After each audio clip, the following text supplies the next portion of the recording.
No. All right. Ryan. Everyone sit down, you two. We've got to get to God's Word, and this is as serious as it's going to be. All right. What's the name of our series? What's the name? Ours. Dynasty. Why? Setting up Jesus' dynasty. Setting up Jesus' dynasty. Very good. What's the application question, Lanny? Who is your? What? Who is your king? Thank you. Who is your king?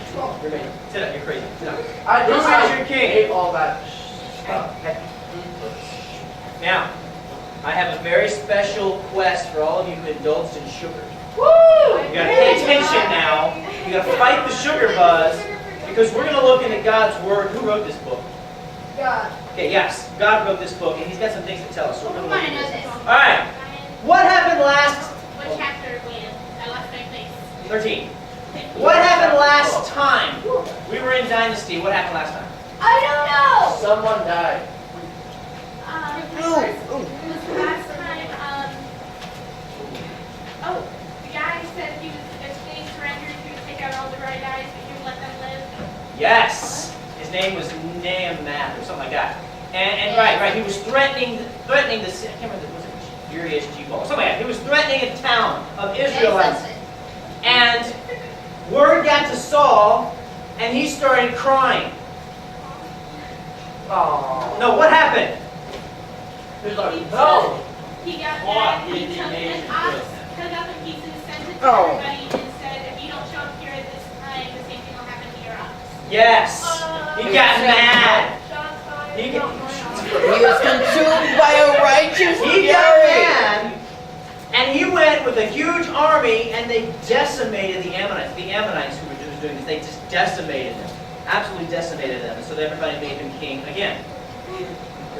Okay, so we're going to pick up the story in chapter 13. We're going to skip over chapter 12. Chapter 12, read it on your own.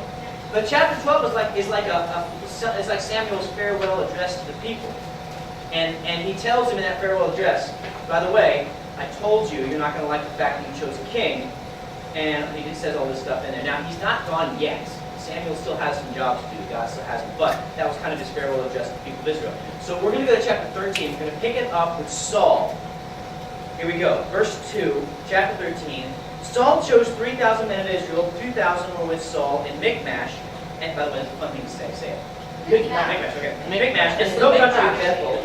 And 1,000 were with Jonathan in Gibeah Benjamin. Who's Jonathan? His son. Okay, so Saul is old enough to have a son now. Who's old enough to lead an army? Whoever owns a donkeys read this and like things. Totally. All right, so 2,000 people are with Saul. 1,000. Now, wait. 2,000 plus 1,000 is what? 3,000. Wait, keep that in your head. That's very important. Keep that in your head. Verse 3. Jonathan defeated the garrison of the Philistines that was at Geba, and the Philistines heard of it. Now, who are the Philistines? Evil dudes. The bad guy. Yes. The main enemies of Israel for Yes. lots of years. It's like Israel's arch enemy. You guys remember the story of Samson? Samson fought against the Philistines. The Killed all. Philistines were nasty people. They were mean. They did horrible Oh, Al things. Qaeda. Yeah. They did horrible things, and they were Israel's arch enemy and nemesis. The Philistines. Verse 4.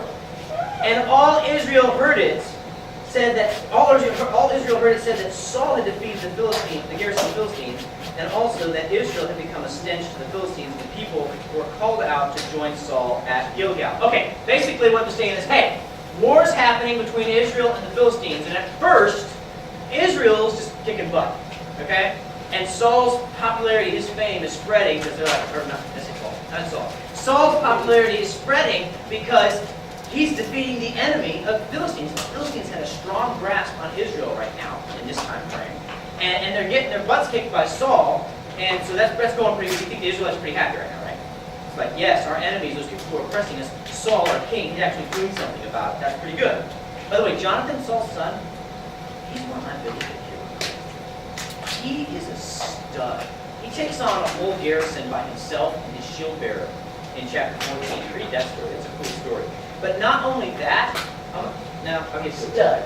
Hey, just know that Jonathan's one of my biblical heroes. We'll touch on Jonathan later because he comes when David shows up. Woo! He's going to come. All right, verse 5. And the Philistines mustered to fight with Israel. How many chariots? 1,200. 30,000 chariots! That's like 1/3 of the population of Decatur. They mustered that up for their army, but that's not it. And 6,000 horsemen and troops. So do the math. How many people we got here? What?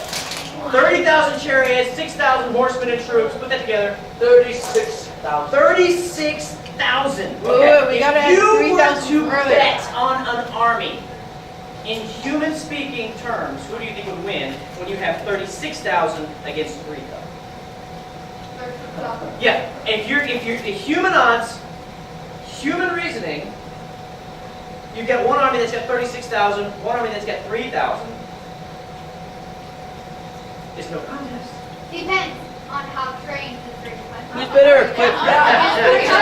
Okay, there are other elements in play. There are other elements in play. I don't think that, versus like. but just think about that number: 36,000 versus 3,000. Now, continue verse 5. Listen, wait, we're back here. Back to the word. They came up and encamped at Michmash to the east of Beth-aven. When the men of Israel saw that they were in trouble, why do you think they saw they were in trouble? They're all dying. No, why do you think they saw they were in trouble? 36,000 men just came up to join them. Yeah, they saw 36,000 men up against their little 3,000 men. When they saw that they were in trouble, get this, the people hid themselves. Let's not crinkle the cup. The people hid themselves in caves and in holes and in rocks and in tombs, and in cisterns. And some Hebrews crossed the fords of the Jordan, the land of Gad and Gilead. Saul was still at Gilead, and all the people followed him. What's that last word? Trembling. Okay, they're scared. They're scared. Why are they scared? Because they They're highly outnumbered. Yes. Yes, highly outnumbered. Let me ask you a question.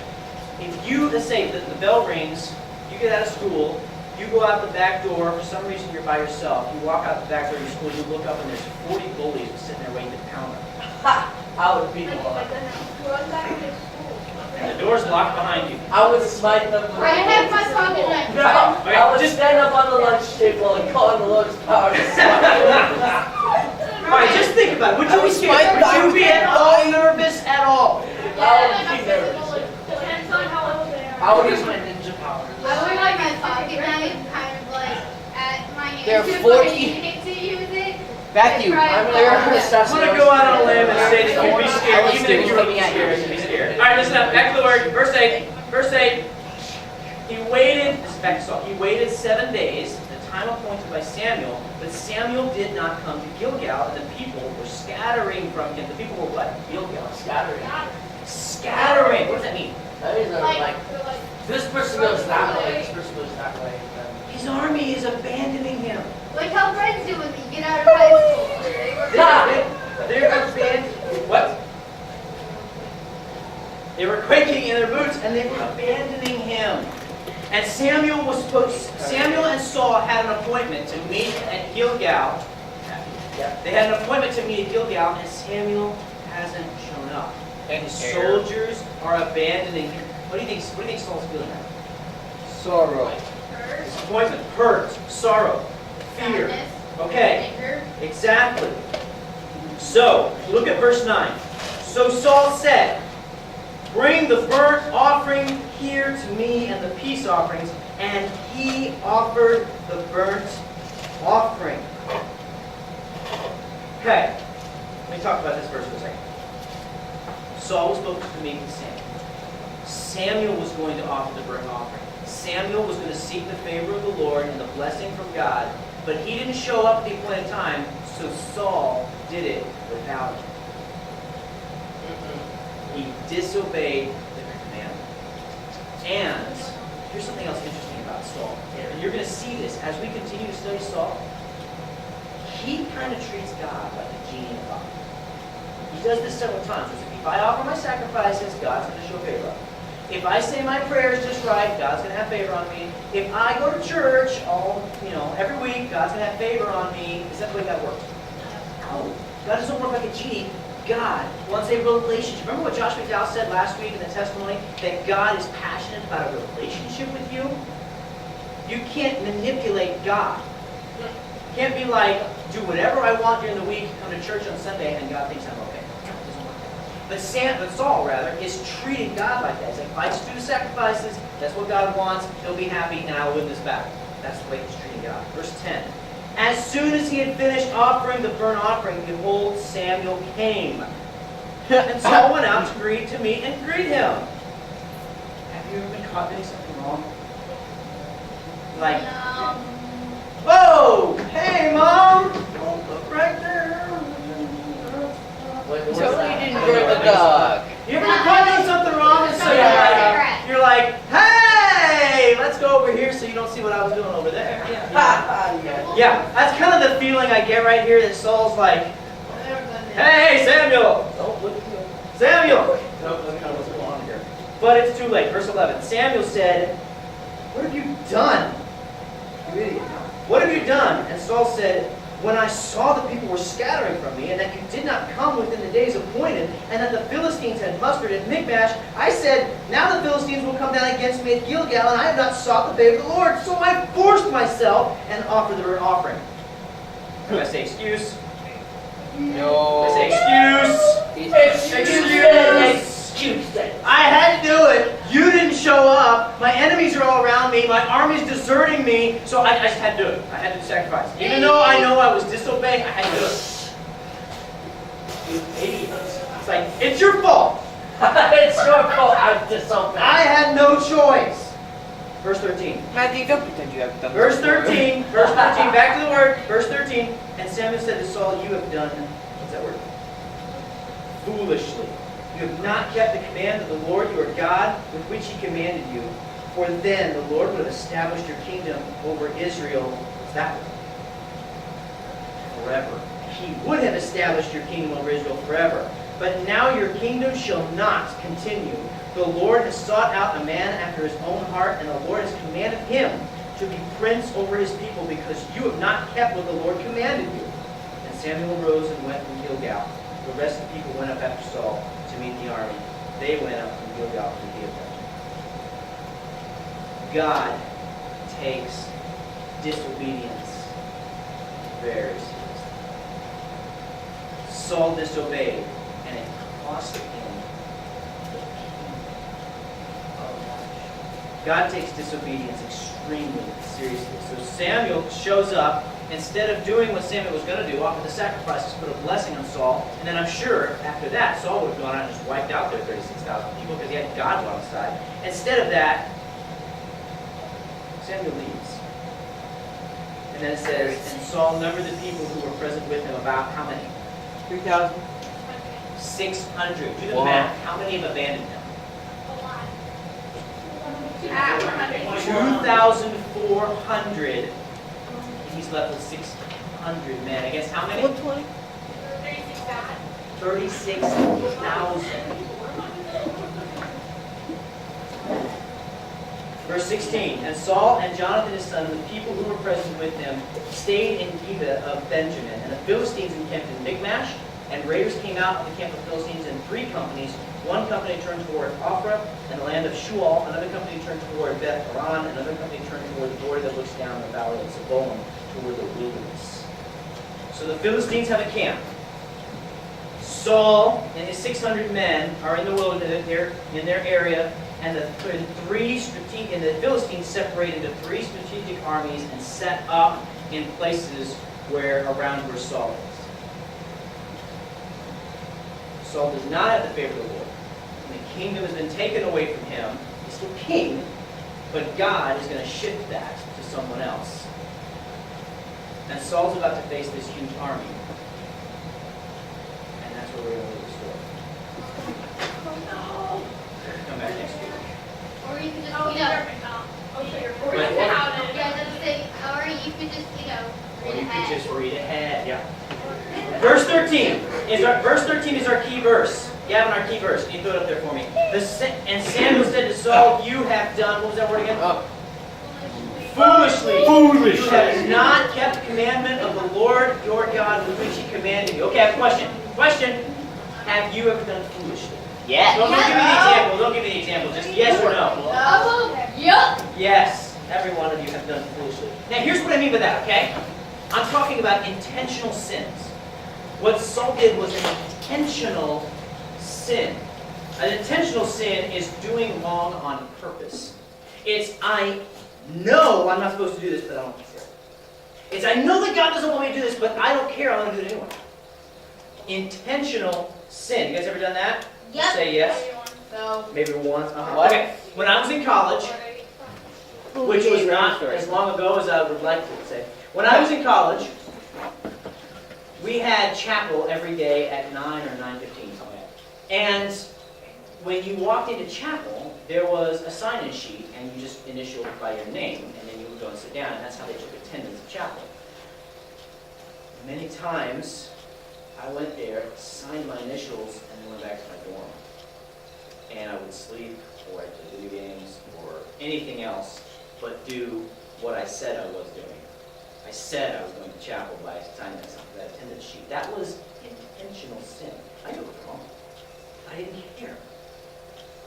And now, I don't have, a huge consequence of like Saul did of losing a kingdom, but I do have to live with that memory. The rest of my life, I have to live with the fact that I did not stay true to my word. That God's forgiven me. But I still did it, and it's still in my past. Foolishly, doing wrong on purpose. If you choose to do wrong on purpose, that's not going to fly if you're trying to make Jesus the king of your life. If you're trying to bow the knee to King Jesus and doing intentional sin at the same time, that's not going to work. So our key statement, Gavin, our key statement is this. If I'm going to make Jesus my king, I must think God's way, not my way. If I'm going to make Jesus my king, instead of intentional sins, instead of acting foolishly, I must think God's way, not my way. Now, what do I mean by that? What's God's way?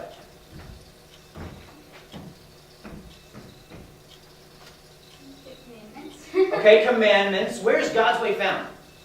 In the Bible. In the Bible. Okay, we got that. In the Bible. So what has God said in the Bible? What are some things that are God's way? Let's write them down. don't have sex before marriage. Okay. I like it. What else? Yeah, what else? Obey your parents. Yes, oh, that's a good one. Don't do drugs, kids. Don't drugs. What else? Smoke cherry bomb. Don't Don't sleep. Don't sleep with them. don't Don't kill. Don't sleep with the same murder sex. people. Okay. What? Don't murder. Okay. Don't worry. Hey, okay, this is a good one. What did Jesus say about murder? What did Jesus say about murder? Self-defense. It's okay. Okay, he says do not. True. But what is something that Jesus compares to murder? I forgot. Like, how many, okay, like, I know this. Disobeying your parents. okay, he does line Hey, up. hey, Let me ask you this. Let me ask you this way. How many of you have ever, answer honestly, how many of you have ever murdered someone? Honestly. Actually, Not a video game. Not on Minecraft. How many of you have ever murdered somebody in the physical human life? Now, here's a question. How many of you have expressed hate towards somebody? Oh, hate is murder. Well, not hate. Thank you. In your heart. Jesus says if you hate your brother and you have committed murder in your heart. Fair. Not hate, just That's wrong this life. What's something else that God says? What else the Bible says about it? Don't have any other gods before me. Ooh, yes. No other gods. Hey, what's a little G God? Give me a little G God. What? Nutella, but I hate Nutella. other gods, not Yeah. God. Video games. Oh! Wait, hello? What? I said Zeus. Zeus? Okay. No incest. How about What? The interwebs. Okay, alright. Can you guys see Okay, it? Anything Bad. we put Before above. God. Oh, great example. Great example. Please give it to me. Football. Yeah, you kick it. Oh my goodness. It's a worship service. They worship the Bears. The Bears suck too. What?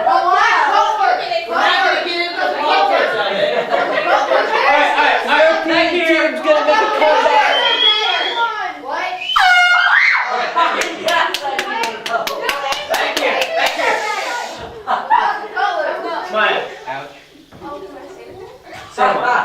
That is awesome. What? When they were Treat your neighbor as yourself. Man, Yeah, you guys are doing I great.